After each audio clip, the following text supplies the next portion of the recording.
sweet both at length at silver-breasted Thames, wherein a greater current they conjoin.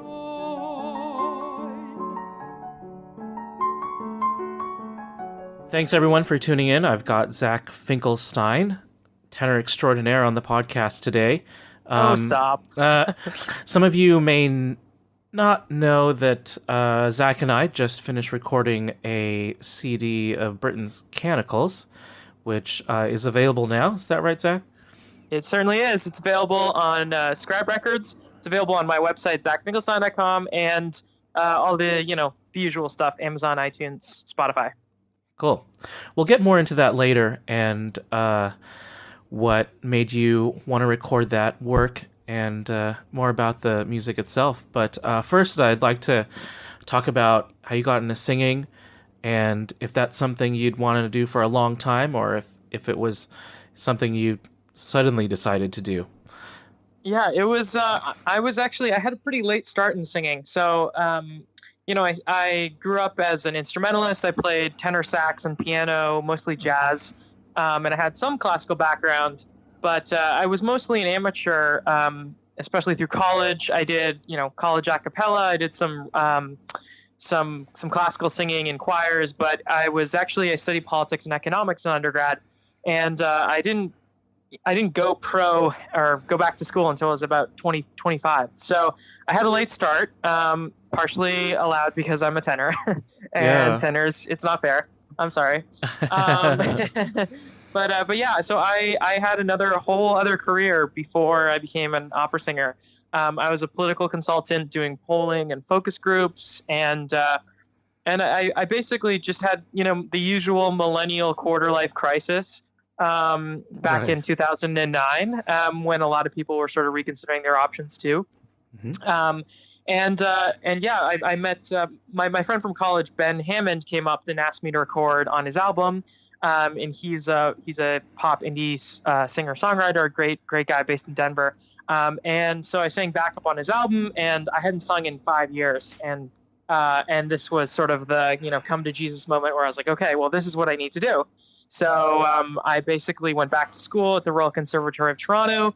I graduated in 2011, worked my butt off, and then I just started working, and here we are. Now, what school did you go to? I did my undergrad at McGill University in Montreal in economics and politics. I took some voice lessons there, but nothing serious. And then I studied at the community school at the Royal Conservatory of Toronto in Canada with the teacher Bob Lowen. He was great. And then I sort of jumped into an artist diploma, and I had no idea what I was doing, but they needed a tenor, I think. So there I studied with this great teacher, Joel Katz. And after I graduated, I signed with an agent, and one of their stipulations was you have to study, you're obviously a work in progress and we like you, but you need some help. So one of the stipulations was I had to study with this teacher at University of Toronto, Lorna MacDonald. And so I sort of, did a lot of private study. And she's the one who really built my technique from the ground up. So. Right. So that's a pretty dramatic jump from economics into singing. Could you pinpoint a particular moment or event that happened that made you make that choice? Yeah, I mean, it was basically I was not where I wanted to be in my career. I tried a lot of stuff. I had gone to grad school in politics at University of Chicago. I was pretty unhappy there. I ended up dropping out. I was working as a pollster for a couple of years. And, just constant traveling, it wears you down. And I really wanted to be my own boss as well. So it was just a combination of things. And also my friend Ben coming to visit, singing again, taking lessons, and really discovering classical music as an adult. I listened as a kid, and my dad was a big consumer. So we were always listening to classical music in the house. But, listening to an opera song at 25 is very different from when you're a kid.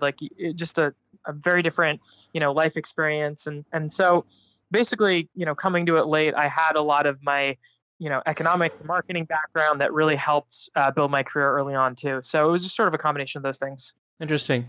I mean, on some level, you must have realized you had some talent to do it. I mean, it's not, not Yeah, everyone can just show up on the scene and say, "Oh, you know what I want to do today? I want to sing no, tenor and get that's paid." super. Yeah, that's super fair. You'd be kind of surprised though how many late starters there are out there, though. Maybe not sopranos, but or maybe not late, but who started off in a different career. You know, a lot of my friends were real estate agents or some other type of career that allows you a lot of flex time. And Stephanie Blythe started out as an English literature major, and all these experiences inform our lives. But yeah, I mean, obviously, I don't live in like a soundproof box. Like I knew that I could sing. Yeah. I just didn't have, there's a big difference between having a pretty voice and being able to tour and sing 4 or 5 hours a day and just constantly be on stage and there's just a huge amount of work that's involved in building a voice. So I sort of knew early on, I was like, all right, well, there's like obviously some potential there, but and as a kid, I mean, my whole family was musical. It was just sort of assumed like, oh, everyone has a pretty voice, everyone can play an instrument. My dad made sure we were all studying piano at an early age, and we went to band camp. So I mean, it wasn't unusual for me in my family to be like, oh, okay, well, we all have musical ability, but they all went into successful science careers, and I decided not to. Yeah. It's interesting to hear you say that there are quite a bit of late starters out there. One of the things that I've always thought was that, you have to come with some substantial amount of raw talent in order to become a singer, and that just because signing up for years and years of lessons with a voice teacher means that you'll be able to do all these things.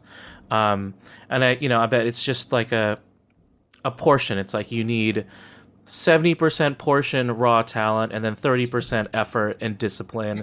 But it's I guess it's good to hear you talk about, or at least mention that there are quite a few late starters, and in a way it's kind of hopeful for people that think they might got a good gift, and they can just give it a try and see what happens. Yeah, I would do a caveat that, I mean, I missed out on a lot of opportunities because I was in another career. People who went through the young artist programs Yeah. got a lot of stage time, developed relationships with opera companies. That's something I'll never have, and is of immense value if you get there. But the problem is a lot of young singers are going to schools based on their name brand, and having a teacher that for whatever reason maybe they're not internalizing what the teacher's talking about. Maybe it's just not a great fit. Maybe it's not a great teacher, and they just have sort of lucked out by having a few star students. Right. For whatever reason, you can go through a whole undergrad and even a master's degree and still come out and not have a solid technique or really know how to sing. And the downside of that is you've developed this one skill set and you're in crushing debt, and you have no ability to get another job in another field to sort of like at least tread water for a couple of years while you figure it out. So Right. I mean, there are upsides and downsides to starting late. The upside is definitely I had another career to build. I was financially independent, so I didn't have to rely on donors or parents as much as other young singers might. I went to school in Canada, so I didn't have debt. I mean, there were a lot of factors at play that besides just right place, right time. Yeah. I mean, I always imagine, and I don't know how the opera world is. I mean, I know there are other things to weigh when you decide to hire somebody, but I would think that if you made a good sound, that they would be after you, rather than like a resume is important, and it's my idea is that that they would weigh what you actually sound like over experience.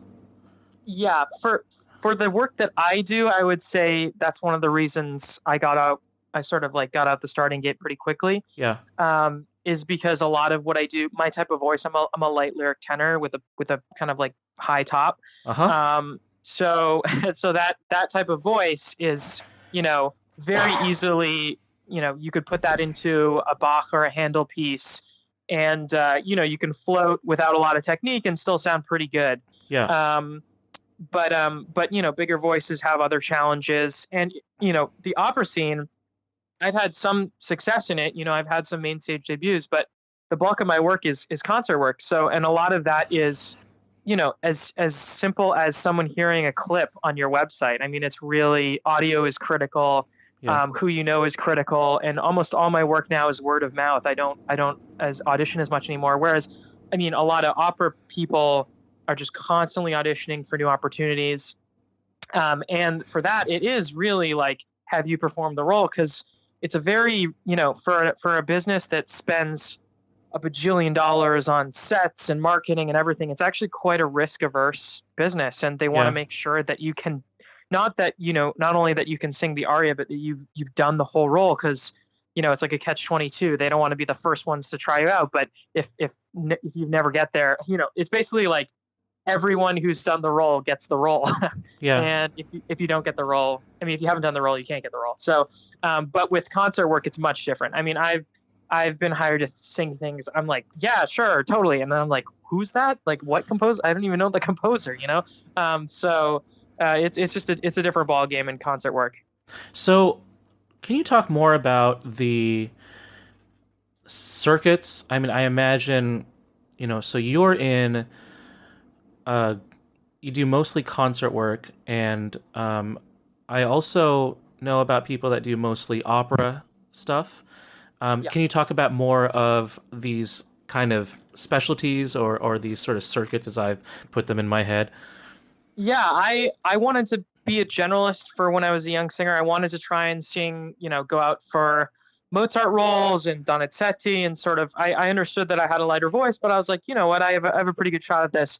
But that's just not what I was getting hired for. And I was spending so much money on going out to these young artist auditions where they were hiring, young Helden tenors to sing, Il mio tesoro, or from like Don Giovanni. So, so it took me like 3 or 4 years of banging my head against the wall before I realized I should just embrace this circuit. But the opera circuit, one of the reasons I had trouble breaking in early on is because there's a very clear demarcation of steps. So you go to a school, you do, in your summers, you do something like Glimmerglass or Wolf Trap, or, one of those major opera summer fellowships. And then after that, you apprenticeship for a year or two with a major opera company, let's say like, Lyric Opera of Chicago or Minnesota Opera. They all have these like young apprenticeships, and they hire all the small roles from there. And they basically pay them less than minimum wage to do that. And so, if you haven't done that, you can't break in, because, ideally you get hired as a small role and then they trust you with bigger roles. So if you haven't done 3 or 4 of those, it's quite hard to break in. And even if you have, it's a vicious cycle, because let's say you're an apprentice with Minnesota Opera for a couple years. You've spent 2 years of your, let's say, 10-year young artist life, quote unquote, with one company, and you haven't built connections in other cities. You haven't been able to work with other companies because they really just own you for 9 months. I mean, the only time off you have is summer. So no messiahs, no, maybe you'll get an excuse from a contract here and there, but you basically only develop one set of contacts. But when you graduate, there's another tenor that shows up, and they're doing the small roles. So unless you are one of the lucky ones who gets hired to cover a bigger role, there's not a great chance that company will rehire you. I mean, it's there. You see it all the time, especially in Canada. There's kind of like one main company, the Canadian Opera Company, and a lot of singers funnel through there, and they don't necessarily get rehired by the COC, and then they're just sort of stuck in Toronto with no other options in a very high cost of living city. So that's sort of like the opera-y path, which I've sort of dipped my feet into. Like I sang with New York City Opera, I sang with Grand Rapids Opera, a couple other smaller companies, doing Baroque stuff or character tenor stuff. But I mean, like 80% of my work is, new music or like weird concert stuff or like Bach and Handel. So the concert stuff for me was, I basically, I had an oratorio teacher at my conservatory. He hired me based on my class for a Bach thing.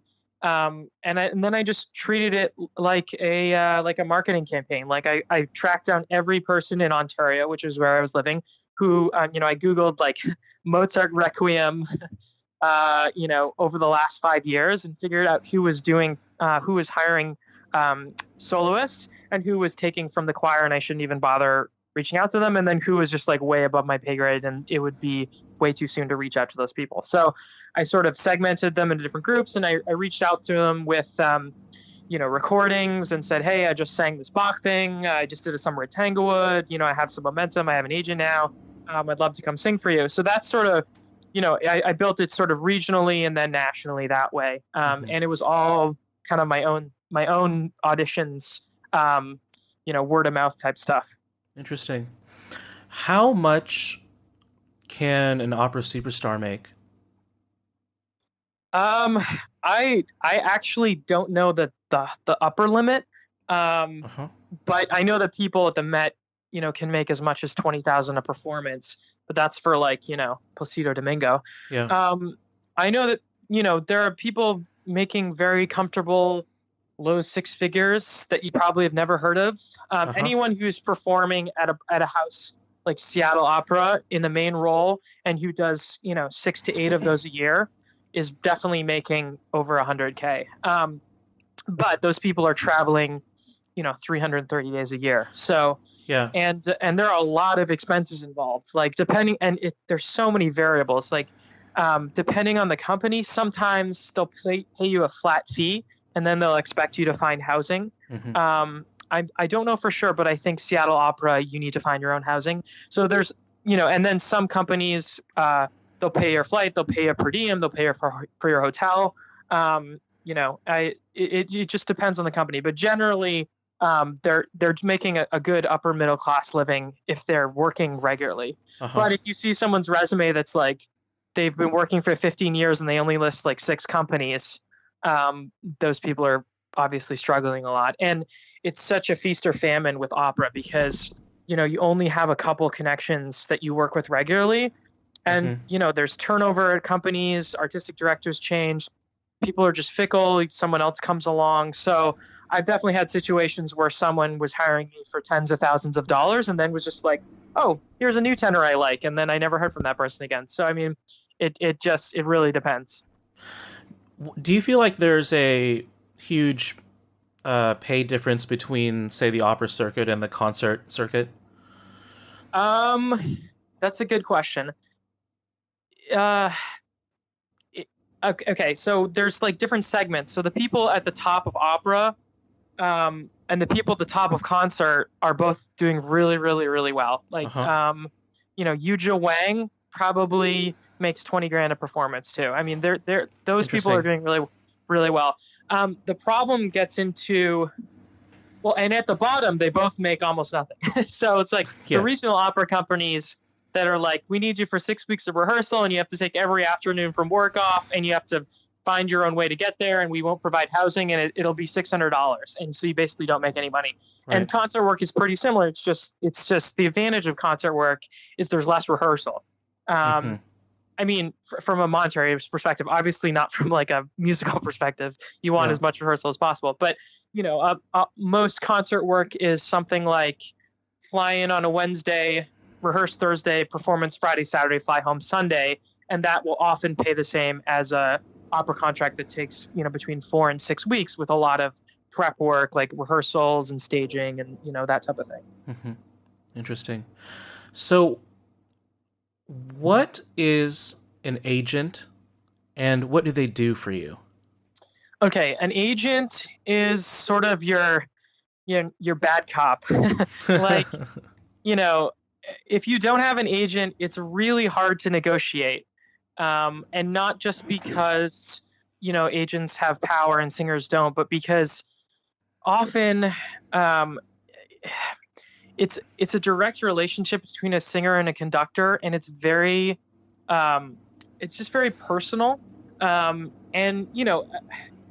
like let's say you're a choral conductor and we're buddies and you offer me $400 for a gig and I say I can't work for less than $600. Yeah. that's gonna probably, you're gonna be like, well, that guy's kind of a jerk. Like, screw that guy. Yeah. Or at the lower end, there's almost no wiggle room either. I mean, if you're talking about hiring someone for a choral fee, there's just not a lot of wiggle room.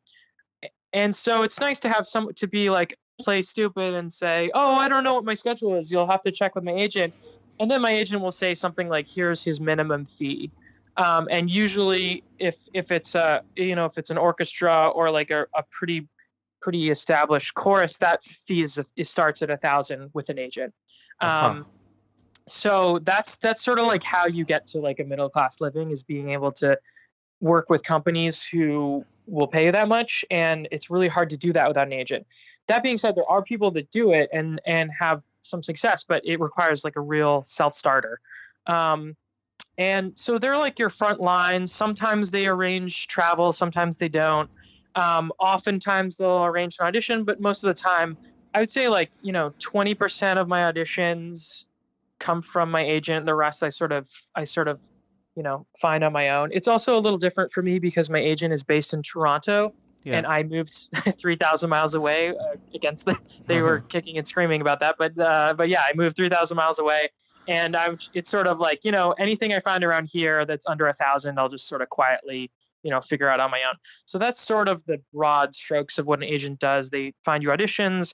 There's a big mailer that they send to every major conductor and symphony that helps out, and in exchange they take a percentage of your wages, and it's usually 10% for opera and 20% for concert. Mm-hmm. So yeah, that's sort of generally what it ends up being, and it's been really helpful for me, especially starting out.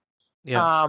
But I know people who are unhappy with their agent. I mean, a lot of people, because there just isn't enough work to go around for the number of singers. It's really as simple as that.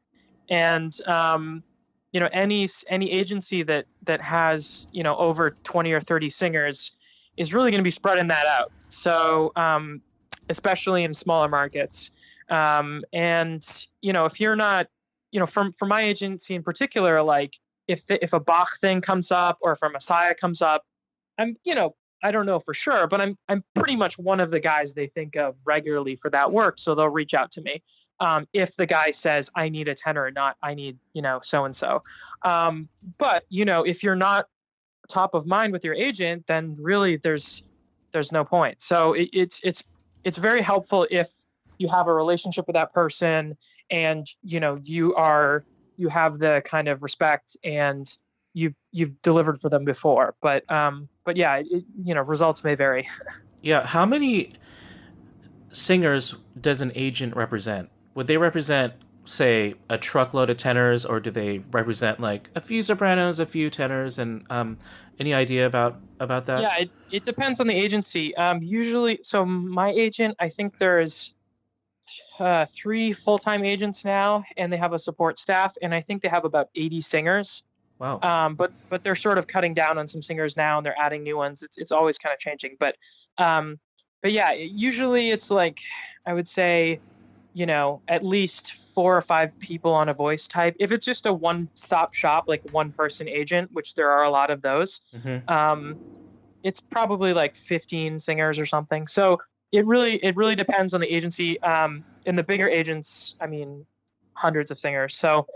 And it really, again, it's incredibly important to be sort of top of mind, because if you're, if there's 20 tenors on the roster, I mean, there are 20 tenors on my roster, but if you sort of like sort that by, who's working in Ontario right now and who's, done this role before and all that stuff, it's actually only a couple people. So they have a lot of tenors, but, there might be 2 or 3 big voice tenors, or a couple, Verdi tenors, a couple Mozart guys, a couple character tenors, and then a couple guys like me who are like, mostly concert, and if in a pinch I can sing an opera role, no problem. Yeah. Interesting. Do you have to pay to have an agent? You shouldn't. if you do, that's a problem.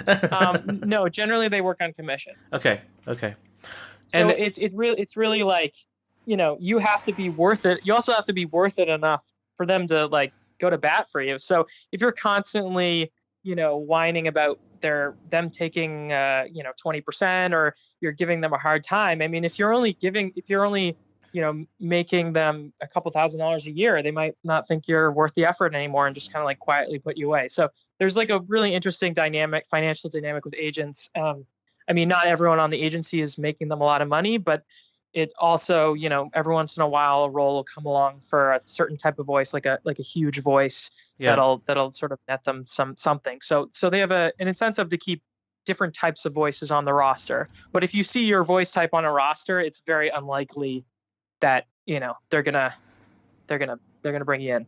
And so, one more question about agents. Can you have more than one, or is that just a big no-no? Yeah, I know people who have. I only have a North American agent. I know people who have an agent for Europe as well, and I think there's even agents per country in Europe. Like they do it a little differently over there. I actually don't really work in Europe, so I can't 100% say, but I definitely know that multiple people on my agency have agents in Europe too. Mm-hmm. Interesting. Cool. How often? How many concerts are you doing a year, roughly? And is that because you want to do that much, or because there isn't a lot of work out there? Well, I'm doing probably between 30 and 40 concerts a year, anywhere from Nova Scotia to Florida to New York to Chicago, and most of that is concert work. So, for instance, my schedule coming up now, and it'll be a good mix of a couple passion projects. I try not to do too many because they take just as much work as the actual concerts. Oh yeah. But for instance, like I'm doing a CD release party next Thursday, and I won't make any money on that, but it'll be sort of like a good experience to work in my hometown again, and good for the album, and just good all around. But so for instance, that's next week. Then mid-November, I have a local concert, so that's two, and then two Messiahs in Ottawa in mid-November. That's four. Then December, I have three Messiahs in Calgary, one Messiah in Regina, four Messiahs in Florida, and three Bach cantatas performances in Seattle. So it's really seasonal, and especially for my voice type. They want that Messiah. I'm sure you're getting Messiah'd out. I mean, I bet that's your wheelhouse right there. It's definitely my wheelhouse, and I have no complaints. But it's good to do a mix of things too. So yeah, and next season I'm doing a lot of Bach too, but I'm also doing, a new music performance in Guadalajara, like cool stuff like that. And all that's word of mouth. But I don't really have a lot of opera on the ticket, just sort of like a small company on Ontario. I'm doing a Handel's Samson. That's pretty much the only one on the docket. But yeah, I basically have I usually have a really busy spring and a really busy November, December. And then summer, I can sort of, actually this summer was pretty busy too because we made the album. But yeah, usually in the summer I'll have a couple of festivals here and there. And if I really wanted to work more, I could, in the sense that I don't go out for auditions as much as I usually do, because I don't know how much I've told you or your listeners have heard, but I also have another job. I work remotely from home. So that keeps me that allows me to be picky, which is something not a lot of singers have. So I'm financially independent regardless of whether or not I have Messiahs. So it's really just, I'm sort of in like a middle career now where I can sort of, I can't necessarily choose who I can work with, but I can choose who I don't want to work with. Is your work sort of split between the two jobs? Are you spending basically half your life doing singing and half your life doing your other gig? I travel in general about 3 to 4 months a year for music.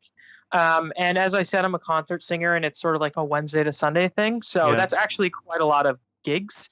Whereas 3 to 4 months for a straight up opera singer might only be 2 shows. Yeah. So and it's pretty spaced out, so I have a good, I have a good flexibility, and I'm not, gone from my job for 3 to 4 months at a time, which would be probably a huge problem for them. Yeah. So I'm usually gone for like 5 days at a time, and it's mostly on a weekend, so they're pretty cool with it.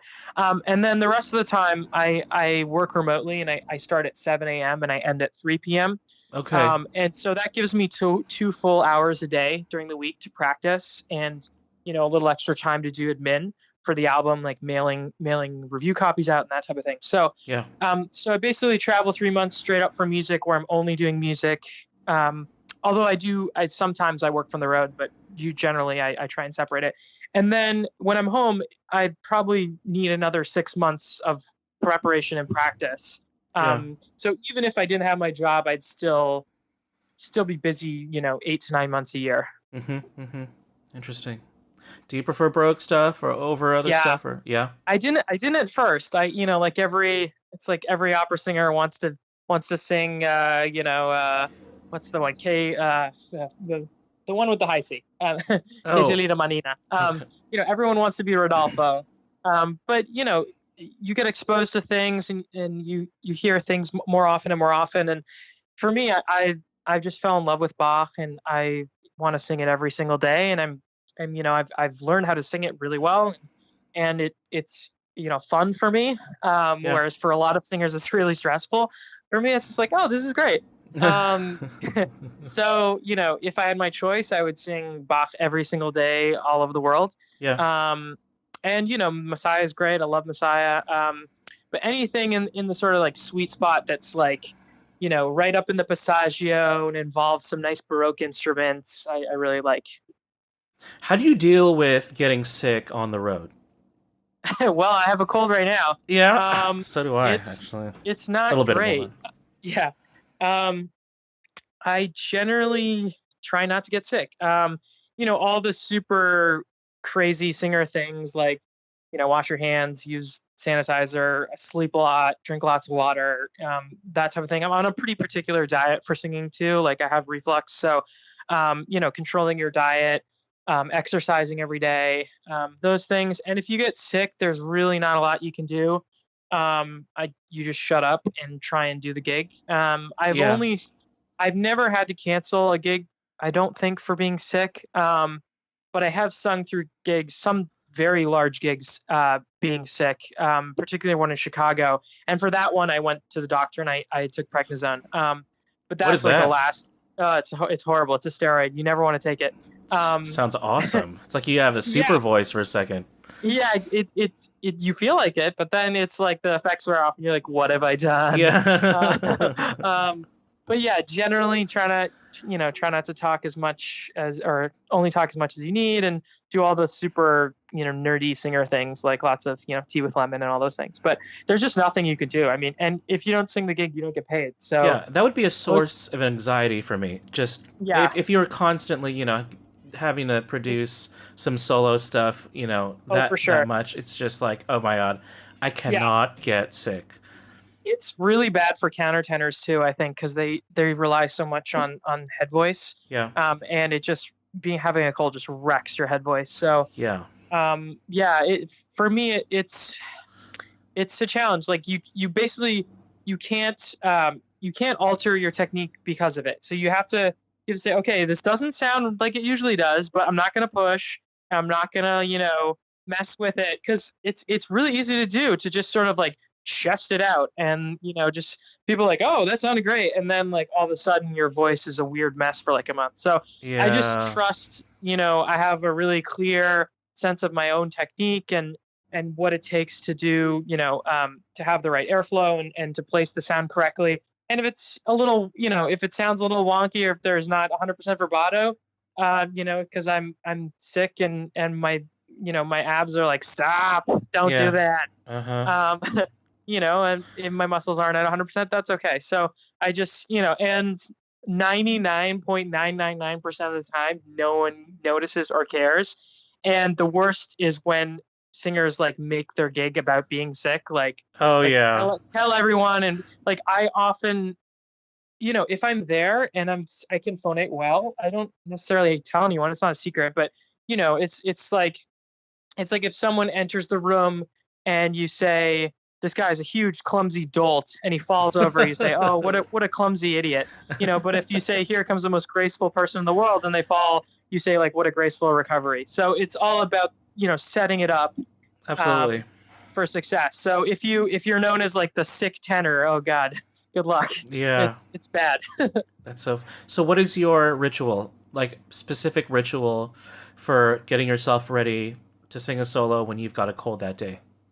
I take a lot of drugs Yeah. in general. Like I have really bad Awesome. allergies and I have asthma. So all the things that your doctor tells you not to do, I do every single day. So I sing on antihistamines, I sing on, Nasacort, all of that stuff. So I'm already pretty much on the right regimen for that. I just drink like literally 20 glasses of water. Wow. Not in a row, but you may have noticed I'm constantly carrying a bottle of water around, and you just sort of feel when your cords are hydrated enough. It's not a scientific thing, but I'll just keep drinking water until it feels right.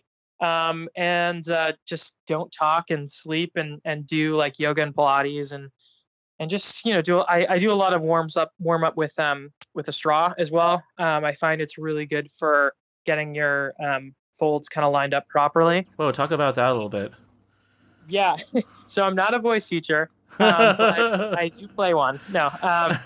I picked it up from a coach a while back, and then it kept coming up as a technique that teachers use when people have trouble kind of like getting the breath moving. So when we talk, we develop a lot of tension, and it's a really good. It's called like a buzzing technique. So I'll do a little right now. Sweet. Yeah. So this is a plug because my wife works at Starbucks. I use the Starbucks straws. They're plastic. They're great. Yeah. They're great to travel with. So I do,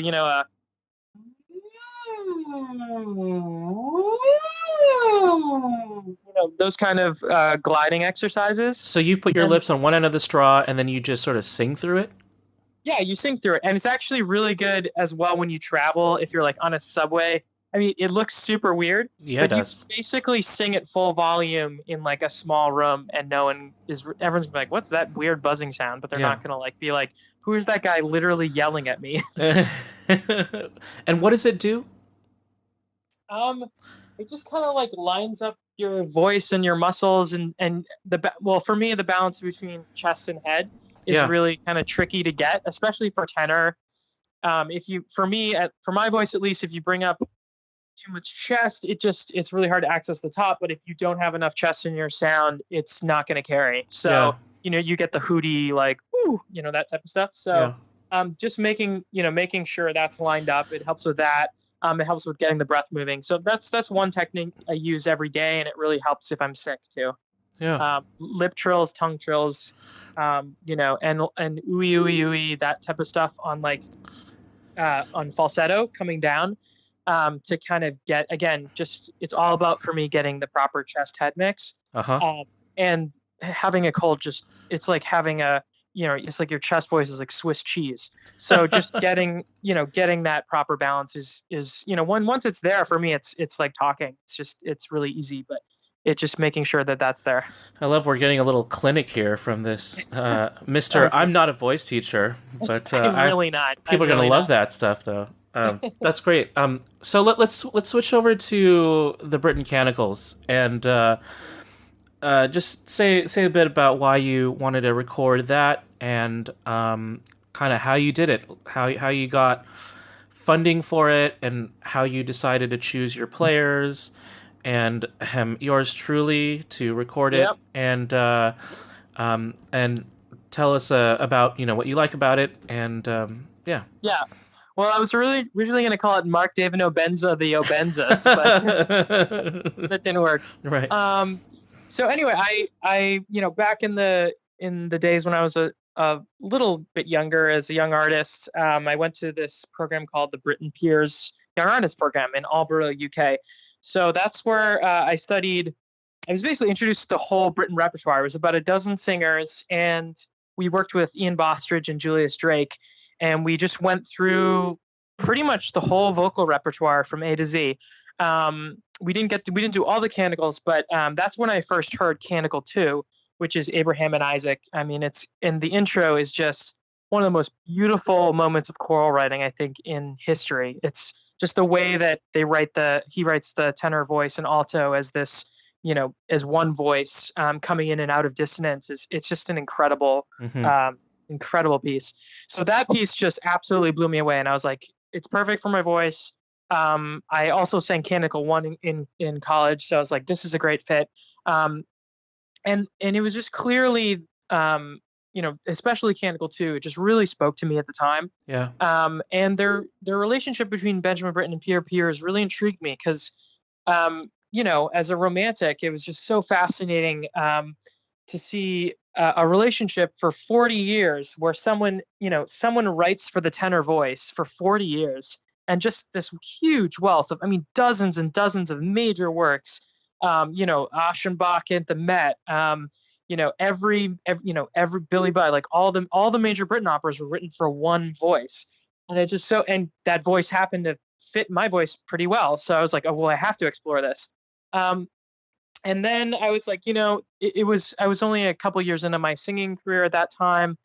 And I didn't have my technique fully developed, but I was like, once I get the right team and once I fully develop as a singer and have obviously the funds to do this is definitely going to be my first project. So I sort of let that sit for a while. And then my wife and I moved to Seattle about 4 years ago. And I ended up performing Canticle 2 at Epiphany Church up in Madrona with Byron Shankman. Who is, local legend Byron Shankman. And we just really hit it off. And I was like, I'd been to his concerts before and I knew he was just a really well-established, wonderful pianist and harpsichordist. And, we just shared a lot of similar values and we really got along.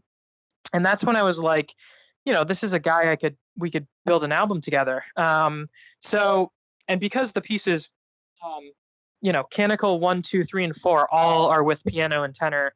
So it really is the basis of the album is the tenor and the pianist. So, making sure that, and I've worked with a lot of great pianists, but Byron was one of the first who I could tell was a real collaborator and really wanted to like work on it. It wasn't like, oh, I'm going to pay you for a coaching session. It was like, let's be partners. So yeah, that's cool. That was, and for an older, more established artist, that's pretty rare to find. It's easy to find a partner just out of school where you're kind of coming up the ranks together. But for someone so established in the community who really wanted to form a partnership, anyway, so that was the basis of the album in Seattle. And I was like, okay, so and then I started thinking, who else could I do this with? I had just been working with some amazing singers. I do a lot of messiahs, and every once in a while it'll be like I'm on the C list and they're on the A list and I'm at like the top of the C. Like this gig is like the top for me and it's like the bottom for them. so every once in a while I get to work with like true greatness. It's amazing. And so I met a couple of those, and one of them was Vicky St. Pierre, who's a contralto. Yeah. And we did a Messiah together, the Dublin Messiah with Kevin Mallon in Ontario. It was like, the Rejoice in 12/8. Like it's a super cool piece. And she just blew me away as the alto. And I was like, she's a contralto, but it's such a warm sound and she has such an incredible spin. And I just kind of had like a voice crush on her. So I was like, well, I want to figure out how to work with her. She lives in Nova Scotia, so literally could not be farther. But I was like, let's figure this out. And then I also did a creation at Kerner Hall in Toronto with this guy, Alexander Hajek. And he's like the only person I've ever worked with who got like a belly laugh out of the creation. Like he literally had people like raffling. And there were a lot of images of lions and different animals in the creation. And he just he killed it. And I just thought, that'd be really cool for Canticle 4, where they're talking about the camels loping around, and he just had a real clear sense of the text, and he was, just such a great performer to work with. So I reached out to both of them and they said yes, which was great. And I was like, okay, so now it's just scheduling. And then I was like, the Seattle Symphony is pretty amazing. I've worked with them once before, and and maybe Byron Checkman can introduce me to some people there. So I just reached out literally to the first chair harpist and hornist, and we're like, do you want to work on this album? And they were like, yeah, I'd love to. So that's, I mean, I basically just like reached out to people who were better than me, and they said yes. That's kind of how it worked. And then in terms of production, I knew that I wanted to have someone with a really strong choral background, because it's actually, I mean, it really is like a choral album in a lot of ways for at least Canticles 2 and 4. Like, there's so much involved. There's so much like nuance, piano singing. It's very it's operatic in the sense that there's a clear sense of drama in the text, but it requires like a really good ear for blend. So, and we had worked together on Bird Ensemble, and I just loved all the stuff you were doing with Bird Ensemble. And I was like, this is my guy. So I reached out to you. So that's kind of, I didn't want a producer that was just like, yeah, that sounds great. Like, I wanted someone to be like, you're flat, that guy sucks, do it again. So that's sort of how I came at it. And in terms of the funds, I sort of estimated it at about 10,000, which was quite low. Oh, no. But what are you gonna do? So I sort of did some research on Kickstarter campaigns, and I decided to go Indiegogo because it was my first one, and they charge a little more, but they also, if you're like, if you do a fundraiser on Kickstarter for $5,000 and you raise 4,900, you get nothing. Yeah. So I was like, well, that sucks. And I was basically like putting myself out there. I was like, I literally have no idea what's going to happen. I could be completely publicly embarrassing myself, but all the websites said you got to do a video. So I did a video. I designed it myself. Very talented videographer helped out with that. And then I basically launched my Indiegogo after we had done our first couple of recording sessions. So like early summer, we had some clips of Vicky being awesome on Canticle 2. And then, it was just a crazy response. Like I think the Kickstarter was for 5,000 or something, and we raised it in 24 hours. And Wow. then we ended up at over, I think about 7,700. So, at the time I was like, whoa, I almost fully funded it. Did not. But yeah, so it ended up costing a bit more than that, but but it was I got really lucky in the Indiegogo, and I have some really supportive friends and family, and I don't want to use the term fans, that's weird, but like people who have been to my shows who like my singing. No, yeah, for sure. And yeah, so that's just, and so far the sales have been going really well. So yeah. Good. I mean, I have to say, you did get like the best people I could imagine for it, including yourself, Mr. Zach. And it was an honor to be a part of it. Are you, but maybe too early after that, feeling that financial cost of it, but you wanting to do more of this kind of stuff, or did you see this as something to just sort of a marketing thing to try to get more gigs, or a different kind of gig for yourself, or is this sort of the beginning of more CD projects? Both. I mean, it was definitely, I was at a point in my career where I was like, okay, I'm pretty well established as like the Bach guy and like the Messiah guy, but like here's a rep that gets done all over the world with like major symphonies, like doing the Serenade for Horn, Britten gets done all the time. The Britten War Requiem gets done all the time in the US. And I'm just not, I wasn't in that radius of anyone's knowledge. So, so a big part of it was just to get on the radar with Britten, because it fits my voice really well. And, that's something I really needed. So that marketing was definitely a big part of it. And just to re-engage a lot of people I've lost along the way. By moving 3,000 miles. Yeah. Because, one of the main problems with being an independent classical singer is you've basically given away all your relationship with your fans. It's something that indie musicians do really well, and I actually have tried to steal from them in that sense.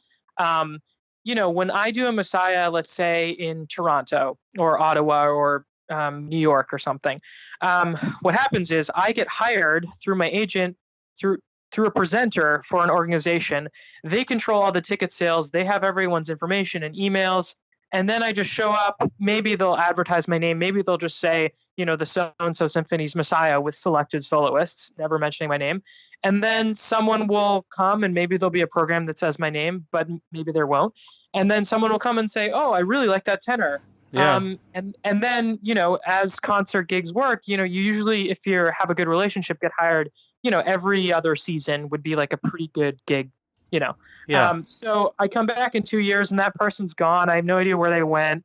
I can't reactivate them as a fan. So, part of this was just like kind of taking back the audience for singers. And really the only way to do that is to do an album. There's just no way to do 15 concerts a year in every city that you've sung in. It's just not possible. But, someone in Chicago could buy my album. Yeah. Someone in Toronto could listen on Spotify and subscribe to my website, which, these things have happened. And if I get enough people in each city, I'm definitely going to do another recital there. Yeah. So a lot of it was just taking back control of my audience from, we've really, as musicians, given it completely away. And without that, there's just, you have no, if I can't say I can get 100 people to show up, I basically just give all control to the orchestra or the presenting organization, and whatever they pay me, they pay me. Yeah. So that was a big part of it. And I just, from an artistic perspective, I do a lot of the same repertoire, and I really wanted to go outside, outside my comfort zone. I mean, this is just a brutally difficult set of pieces, and, take a big chance. And it seemed to have worked. And I really would like to do another album. I'm sort of thinking in the back of my head, John Dowland, but that's not 100%. But I if I could do an album every, 14 to 18 months, I would, and maybe I will. Yeah. Have you considered starting a local concert or recital series? There's a lot of it in Seattle. It's just not. Oh, yeah. It's very like serialized. It's sort of dribs and drabs.